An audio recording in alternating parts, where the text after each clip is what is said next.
Assalamualaikum warahmatullahi wabarakatuh. Selamat pagi semuanya.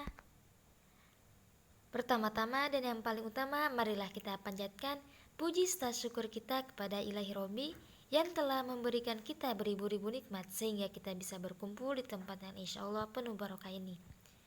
Salawat serta salam semoga tetap tercurahkan kepada Nabi kita Muhammad SAW yang telah membawa kita dari zaman jahiliyah ke zaman Islamiyah dan dari zaman kegelapan hingga zaman terang benderang seperti saat ini. Perkenalkan, nama Ustazah Pipit. Ustazah di sini sebagai guru mata pelajaran Pendidikan Kewarganegaraan yang biasa disebut dengan PKN. Sebelum memulai pelajaran, marilah kita bersama-sama membaca Al-Basmalah. Bismillahirrahmanirrahim. Nah, buku ini yang insya Allah akan kita gunakan dengan revisi tahun 2016. Pada bab 1 ini yang insya Allah akan kita bahas yaitu dengan tema perumusan dan penetapan Pancasila sebagai dasar negara. Sebelumnya, apakah ada yang tahu apa itu pengertian dari Pancasila dan dasar negara? Baik, Ustazah akan menjelaskan. Pengertian dari Pancasila adalah rumusan dan pedoman kehidupan bangsa dan bernegara bagi seluruh rakyat Indonesia. Kemudian pengertian dari dasar negara yaitu landasan dalam suatu negara guna menjalankan dan melaksanakan kehidupan masyarakat di berbagai bidang. Dasar negara juga bermakna sebagai pedoman dasar dan cita-cita bangsa. Saya ulangi sekali lagi, pengertian dari Pancasila dan dasar negara. Pengertian Pancasila yaitu rumusan dan pedoman kehidupan bangsa dan bernegara bagi seluruh rakyat Indonesia. Dan pengertian dari dasar negara yaitu landasan dalam suatu negara guna menjalankan dan melaksanakan kehidupan masyarakat di berbagai bidang. Dasar negara juga bermakna sebagai pedoman dasar dan cita-cita bangsa. A. Perumusan Pancasila sebagai dasar negara. 1. Pembentukan BPUPKI, yaitu dalam pembentukan BPUPKI tersebut berkenaan dan juga berkaitan dengan hal-hal berikut, yaitu yang pertama, kapan dibentuk, yang kedua, siapa yang membentuk, ketiga, bagaimana suasana pembentukan, yang keempat, berapa jumlahnya, dan lain sebagainya. Adapun contoh dalam akibat pelaksanaan kebijakan tentara Jepang terhadap bangsa Indonesia, yaitu ada 3. Yang pertama, ada pelaksanaan kerja paksa, yang kedua pengambilan paksa, dan yang terakhir perbudakan paksa. Yang kedua, perumusan dasar negara,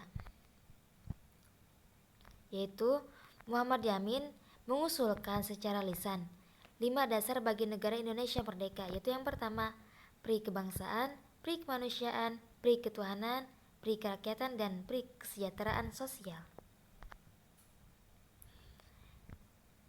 Dan dasar Indonesia merdeka secara tertulis menurut Muhammad Yamin yaitu ada sebagai berikut. Yang pertama, ketuhanan yang Maha Esa. Yang kedua, kebangsaan persatuan Indonesia. Yang ketiga, rasa kemanusiaan yang adil dan beradab. Yang keempat, kerakyatan yang dipimpin oleh hikmat kebijaksanaan dalam permusyawaratan perwakilan. Dan yang kelima, keadilan sosial bagi seluruh rakyat Indonesia. Tepat pada tanggal 31 Mei tahun 1945, Suyofomo menyampaikan pidatonya tentang dasar negara. Menurut Suyofomo, dasar negara Indonesia merdeka adalah sebagai berikut, yaitu yang pertama, persatuan, yang kedua, kekeluargaan, yang ketiga, keseimbangan lahir dan batin, yang keempat, musyawarah, dan yang kelima, keadilan rakyat. Rumusan dasar negara yang diusulkan olehnya adalah sebagai berikut.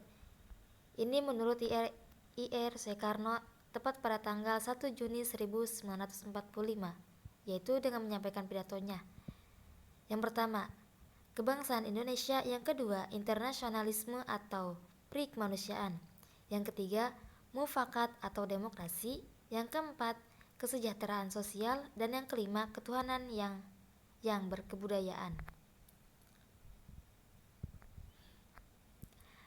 Pada akhir masa persidangan pertama, Ketua BPUPKI membentuk panitia kecil yang bertugas untuk mengumpulkan usulan para anggota yang akan dibahas pada masa sidang berikutnya.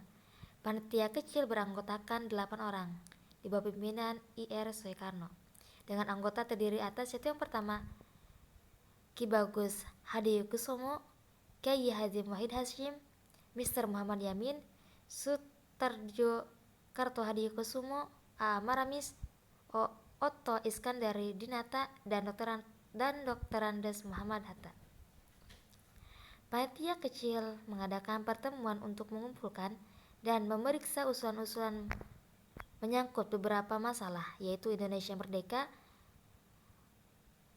Yang pertama, ada golongan usulan yang minta Indonesia merdeka selekas-lekasnya. Yang kedua, golongan usul yang mengenai dasar. Yang ketiga, golongan usul yang mengenai soal unifikasi dan federasi.